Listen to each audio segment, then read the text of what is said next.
السلام علیکم، میں ہوں رانا عدنان شبیر خان۔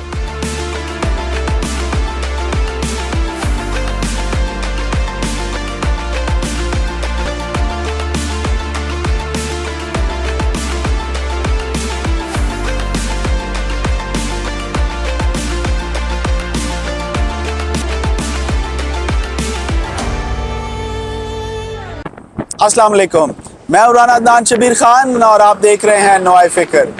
میں اس وقت کیلیفورنیا کے مہاوی ڈیزرٹ میں ہوں۔ بہت زیادہ ونڈی ہے اور آپ یہ میرے دائیں طرف انٹرسٹیٹ ہائی وے 40 دیکھ رہے ہیں۔ آج مصر کے شہر کائرو میں عرب لیگ کا ایک اجلاس ہوا۔ کائرو میں بیسیکلی عرب لیگ کا ہیڈ کوارٹر بھی ہے۔ انہوں نے وہاں پر سوڈان اور سیریا کے حالات پر بات چیت کی اور سیریا کو 11 سال کے بعد دوبارہ اپنی آرگنائزیشن میں شامل کر لیا۔ آج سے 11 سال پہلے سیریا کو عرب لیگ نے اپنی آرگنائزیشن سے نکال دیا تھا اس بنا پر کہ سیرین گورنمنٹ نے حکومت کے خلاف احتجاج کرنے والے لوگوں کے خلاف سخت قسم کا ایک کریک ڈاؤن کیا تھا۔ عرب لیگ بیسیکلی اپنے ممبر ممالک کے درمیان پولیٹیکل، اکنامیکل، کلچرل اور سوشل ریلیشنز کو پروموٹ کرنے کے لیے بنائی گئی تھی۔ اس میں PLO مڈل ایسٹرن کنٹریز اور افریقن کنٹریز شامل ہیں۔ چلتے ہیں پاکستان کی سیاست کی طرف۔ آج chief justice of Pakistan Umar Ata Bandial نے فلیٹیز ہوٹل میں ایک تقریب سے خطاب کیا اور انہوں نے کچھ بڑی بات چیت کی، بڑی سخت بات چیت کی۔ چلتے ہیں احمد کے پاس اور ان سے اس کی ڈیٹیل پوچھتے ہیں۔ جی احمد۔ جی السلام علیکم رانا صاحب۔ رانا صاحب، آج چیف جسٹس عمر عطا بندیال نے لاہور میں ایک کہہ لیں کہ تقریب سے خطاب کیا جس میں 2 جملے ان کے سب سے اہم تھے، اور بہت سارے جملے اہم تھے۔ 2 جملے اس وقت کی صورتحال کے حوالے سے بہت اہم تھے۔ ایک تو انہوں نے یہ کہا کہ 90 دن کا مطلب ہے 90 دن، یعنی کہ مطلب جملہ صرف یہ تھا، اس کا مطلب اس کا یہ بنتا ہے نہ 85 دن، نہ 80 دن، نہ 120 دن۔ 90 دن کا مطلب ہے صرف 90 دن، اس سے زیادہ نہیں۔ نمبر 1۔ نمبر 2، انہوں نے کہا کہ فیصلہ اور جو سچویشن ہے وہ آئین کے مطابق ہوگی، اس کو آئین کے مطابق دیکھا جائے گا۔ اور پھر انہوں نے یہ کہا کہ الیکشن کا 90 دن میں ہونا کوئی چوائس نہیں ہے، یہ کانسٹیٹیوشنل رسپانسبلٹی ہے، یعنی آئینی ذمہ داری ہے۔ کہنے کا مطلب یہ ہے کہ اس کے علاوہ کوئی چارہ نہیں، 90 دن میں آپ کو الیکشن کروانا تھا۔ بات تو ان کی ٹھیک ہے کہ یہ آئینی ذمہ داری ہے، اب اس آئینی ذمہ داری سے آپ کھیلیں، اس پہ سیاست کریں، پارلیمنٹ کو مقابلے پہ لے آئیں، یہ کریں وہ کریں، اور یہ تمام نقطوں پہ جو بحث کرے وہ یوتھیا ہے، خواہ وہ چیف جسٹس صاحب ہیں، خواہ کوئی عام آدمی ہے، تمام کے تمام لوگ اس کو، یعنی اس وقت ملک میں سچویشن یہ ہے کہ لوگوں نے کارنر پکڑے ہوئے۔ ایک کوئی بندہ بھی کوئی بھی کسی حوالے سے ایسی بات کرے جو PTI کے حق میں جاتی ہوگی تو وہ یوتھیا ہے، خواہ وہ PTI کا ہے یعنی وہ PTI کو ناپسند بھی کرتا ہو، وہ یوتھیا ڈکلیئر ہو جاتا ہے۔ کوئی بندہ جو نون لیگ کے حق میں بات کرے، نون لیگ ضروری تو نہیں ہر چیز پہ غلط ہو، ضروری یہ بھی نہیں کہ ہر چیز میں ٹھیک ہو، اسی طرح PTI کا نون لیگ کے حق میں بات کرے وہ پٹواری ہے۔ کوئی نیوٹرل ہونے کی بات کوشش کرے تو 2 نوز پہ پل پڑتے ہیں، اور کون سا ایسا الزام ہے پھر اس پہ نہیں لگاتے۔ تو وہی چیف جسٹس جس نے PTI کو نکالا تھا، وہ جب PTI الیکشن کروانے کی بات کرتی ہے تو نون لیگ کو پسند نہیں آتا، تو پھر وہ یوتھیا ڈکلیئر ہو جاتا ہے۔ عرض کرنے کا مقصد ہے نیوٹریلٹی کا، جسے کہتے ہیں نا ایمانداری کا زمانہ ہی نہیں رہا رانا صاحب، نیوٹریلٹی کا زمانہ ہی نہیں رہا۔ ہر کوئی یا تو کوئی کارنر پکڑے یا پھر تمام سے جوتے کھائے۔ میرا خیال ہے کہ یہ کوئی عقل مندانہ سوچ نہیں ہے۔ بہرحال چیف جسٹس نے کا یہ کہنا کہ 90 دن کا مطلب ہے، اس سے لگتا تو یہ ہے کہ فیصلہ ایسا ہی آنے والا ہے، کب آئے گا یہ اب ڈیپینڈ کرتا ہے۔ جی رانا صاحب۔ جی احمد آپ نے بالکل ٹھیک کہا. میں خود اس چیز کا شکار ہوں, وکٹم ہوں. اگر میں گورنمنٹ کے کسی اچھے قدم کی تعریف کروں, ان کے کسی اچھے کام کی تعریف کروں, تو لوگ مجھے پٹواری کہنا شروع کر دیتے ہیں. اور اگر میں عمران خان صاحب کی اس پالیسی کی تعریف کروں کہ وہ ٹیبل پر بیٹھ کر بات چیت کرنے کے لیے تیار ہیں, تو لوگ مجھے یوتھیا کہنا شروع کر دیتے ہیں. اور اگر میں ایس سی او میں بلاول بھٹو کی ایک اچھی پرفارمنس, ایک اچھے ڈیسیژن اور کی بات چیت کرتا ہوں, یا یو این میں انہوں نے مودی کے بارے میں جو بات چیت کی اس کی تعریف کرتا ہوں, تو لوگ مجھے جالا کہنا شروع کر دیتے ہیں. یہ جرنلسٹ جو ہیں آج کل کے, خیر وہ سائیڈز لے چکے ہیں. وہ انہوں نے سائیڈ ایک چھوٹا لفظ ہے, میرا خیال ہے کہ انہوں نے پکے وہ کیا کہتے ہیں کہ جس طرح گھر پکڑ لیے ہیں یا کسی کھوٹی سے ان کو باندھ دیا گیا ہے. آپ آج کل کے حالات میں جرنلسٹ کی نیوٹرلٹی پہ کیا پوائنٹ آف ویو رکھتے ہیں؟ جی احمد. مجھے آج بھی یاد ہے 7, 8, 10 سال ہو گئے.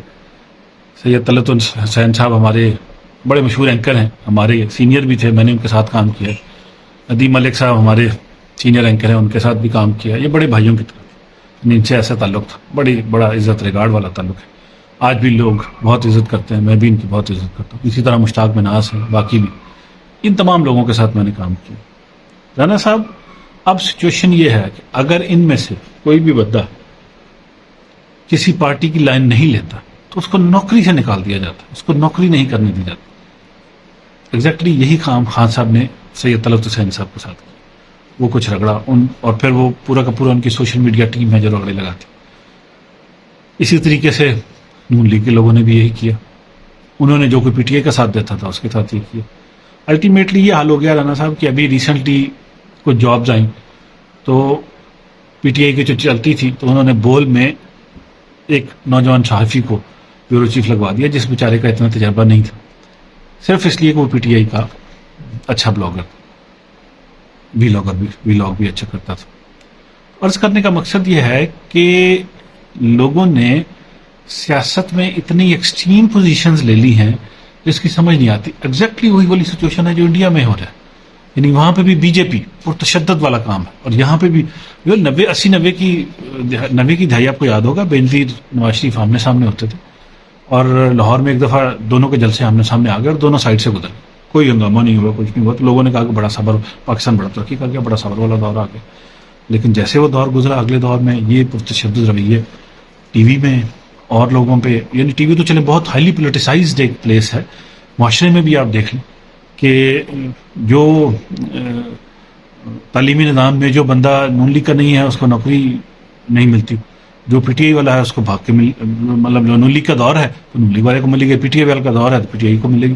مطلب ربدنا یہ اتنی ایکسٹریم پوزیشنز انہوں نے کریٹ کر دی ہماری پولیٹیکل پارٹیز نے الٹیمیٹلی ہر جگہ پہ گھس کے کہ ملک دی تباہی لاتی.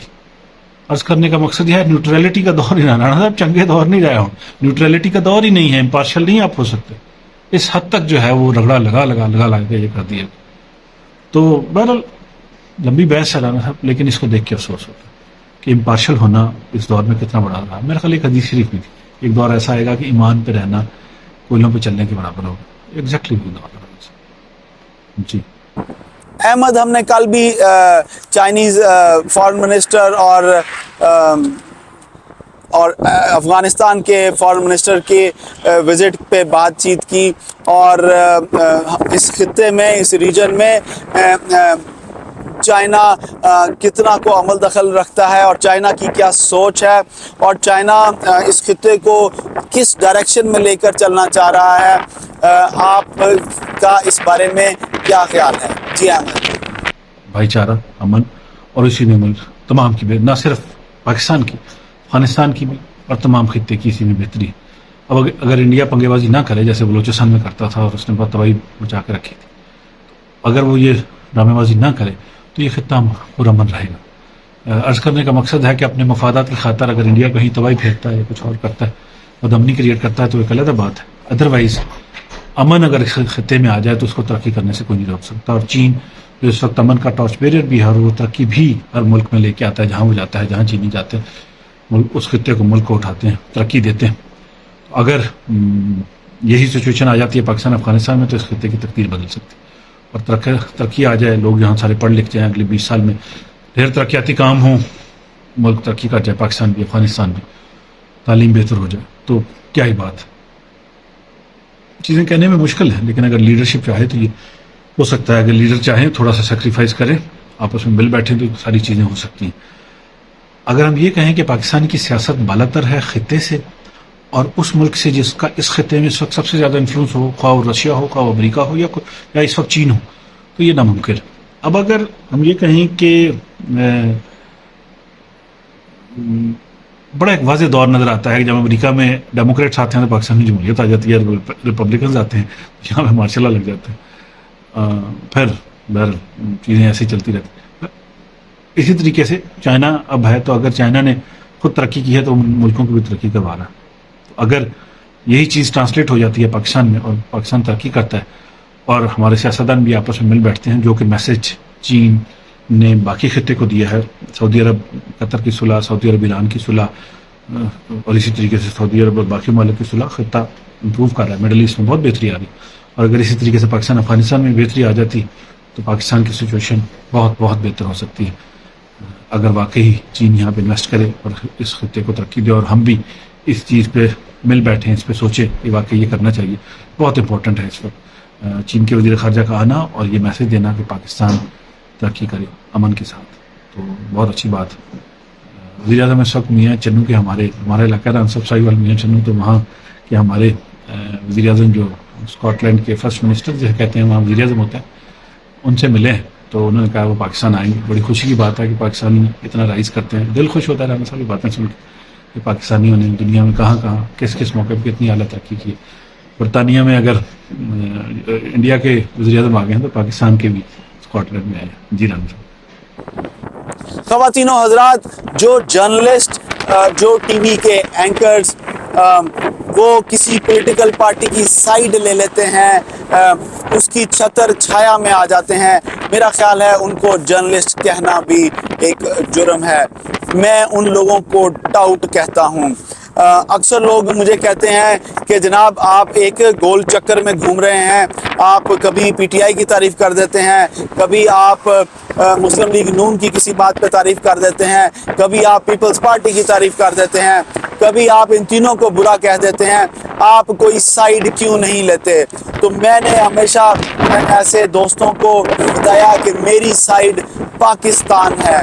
جو بھی شخص, جو بھی پولیٹیکل پارٹی, جو بھی سیاسی ورکر یا سیاسی لیڈر پاکستان کے حق میں کام کرے گا یا ایسا کام کرے گا جس سے پاکستان کو فائدہ ہے, یا ایسا کام کرے گا جو آئین اور قانون کی بالادستی کو انشور کرتا ہے, تو میں اس کے ساتھ ہوں. سو میری سائیڈ تو پاکستان ہے, اور میں ان لوگوں کو بالکل پسند نہیں کرتا جو سائیڈز لے لیتے ہیں. بیسیکلی وہ ایک تھوڑے سے بینیفٹ کے لیے, وقتی بینیفٹ کے لیے نہ صرف اس پولیٹیکل پارٹی کا نقصان کرتے ہیں بلکہ اس ملک کا نقصان بھی کرتے ہیں, وہ اپنی شخصیت کا نقصان بھی کرتے ہیں. جہاں تک بات ہے چیف جسٹس آف پاکستان کی اس تقریر کی, خواتین و حضرات آنے والے 7 دنوں میں ہم بہت کچھ دیکھیں گے.